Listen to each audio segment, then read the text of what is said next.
ప్రసంగించవలసిందిగా కోరుతా ఉన్నాం. పెద్దలు పూజ్యులు నారా చంద్రబాబు నాయుడు గారు, మన జన సైన్యానికి అధినేత పెద్దలు పవన్ కళ్యాణ్ గారు, కాగితం కృష్ణప్రసాద్ గారు, ఇక్కడికి విచ్చేసినటువంటి జన సైన్యానికి, తెలుగుదేశం కార్యకర్తలకి, బీజేపీ కార్యకర్తలకి మొట్టమొదటిగా నమస్కారం. మరి ఈరోజు ఈ రాష్ట్రంలో ఉన్నటువంటి జగన్మోహన్ రెడ్డి గారి యొక్క పరిపాలన చూస్తూ ఉన్నాం.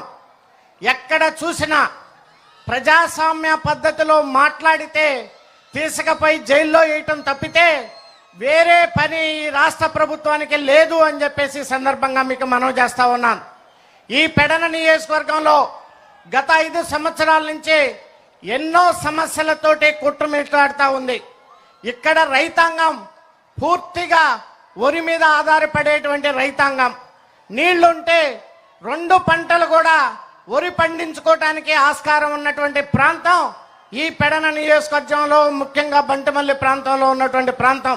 కానీ మరి ఈరోజు ఒక పక్క పోలవరం ప్రాజెక్టు దాదాపు ఆ రోజు చంద్రబాబు నాయుడు గారి టైంలో 72% పైన పూర్తయితే 1% కూడా పూర్తి చేయకుండా మరి ఈ ప్రభుత్వం నిర్లక్ష్యంతో ఉండి మరి ఇటు రైతాంగానికి సాగునీరు ఇబ్బంది, అలాగే ఒక పక్క త్రాగునీరు ఇబ్బంది కలిగిస్తున్నటువంటి ఈ ప్రభుత్వం మరి ఏం చేయాలో మీరు ఒక్కసారి ఆలోచించమని చెప్పేసి నేను కోరుతా ఉన్నాను. ఈరోజు పెద్దలు చంద్రబాబు నాయుడు గారు ఉన్నారు, పవన్ కళ్యాణ్ గారు ఉన్నారు. ఇదే తీర ప్రాంతం. మరి తాగటానికి మంచినీళ్లు లేక ఇబ్బంది పడేటువంటి ప్రాంతం ఈ పెడన ప్రాంతం. రేపు మనం అధికారంలోకి రాగానే పోలవరం నీళ్లు కానివ్వండి, లేకపోతే కృష్ణా వాటర్ కానీ తీసుకొచ్చి జలజీవన్ మిషన్ ద్వారా ప్రతి ఒక్కరికి, ప్రతి గ్రామానికి, ప్రతి ఇంటికి మంచినీళ్ళు ఇవ్వాలని చెప్పేసి నేను రిక్వెస్ట్ చేస్తా ఉన్నాను. ఒక పార్లమెంటు సభ్యుడిగా జలజీవన్ మిషన్ నుంచి కేంద్ర ప్రభుత్వం నుంచి 330 కోట్ల రూపాయలు తీసుకొస్తే ఈ రోజు కూడా దాన్ని టెండర్లు పిలిస్తే టెండర్ వచ్చే నాదుడు లేడు ఈ రాష్ట్రంలో. ఈ రాష్ట్రంలో పరిస్థితి ఎలా ఉందంటే ఎవరన్నా టెండర్ వేస్తే 10 మంది కాంపిటీషన్కి వస్తారు పనులు చేద్దాం అనేటువంటిది. కానీ డబ్బులు రావని కేంద్ర ప్రభుత్వం నిధులతో పాటు వీళ్ళు ఇవ్వాల్సినటువంటి వాటా ఇవ్వకపోవడంతో వల్ల ఒక్కరు కూడా టెండర్లు వేసేటువంటి పరిస్థితి లేరు. చేనేత కార్మికులు అనేక మంది ఉంటారు. నేను ఈరోజు రిక్వెస్ట్ చేస్తా ఉన్నాను బాబు గారిని, తెలుగుదేశం ప్రభుత్వ హయాంలో ఏ రకమైనటువంటి చేనేత కార్మికులు ఉన్నారో వాళ్ళకు ఉన్నటువంటి స్కీములన్నింటిని కూడా తిరిగి తీసుకురావాలని చెప్పేసి కూడా నేను వారిని విజ్ఞప్తి చేస్తా ఉన్నాను. మరి ఆక్వా రంగం ఉంది. ఆక్వా రంగంలో అనేక మంది చేపల చెరువులు, రొయ్యల చెరువులు ఉన్నటువంటిది. ఈరోజు పవర్ ఛార్జెస్ వాళ్ళకి దాదాపు 6 రూపాయలు 7 రూపాయలు ఇవ్వటం వల్ల వాళ్ళు నష్టాల్లో మునిగిపోయి వాళ్ళ పరిస్థితి దారుణంగా ఉంది.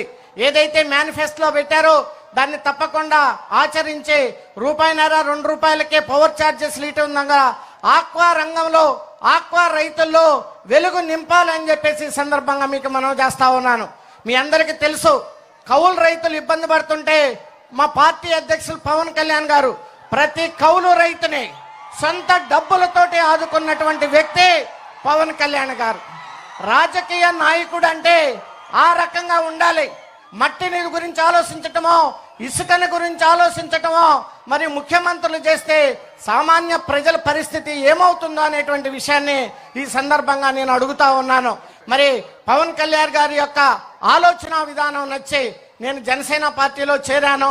ఇటు పక్క పెద్దలు చంద్రబాబు నాయుడు గారి యొక్క ఆశీస్సులు, బీజేపీ ఆశీస్సులు ఉన్నాయి.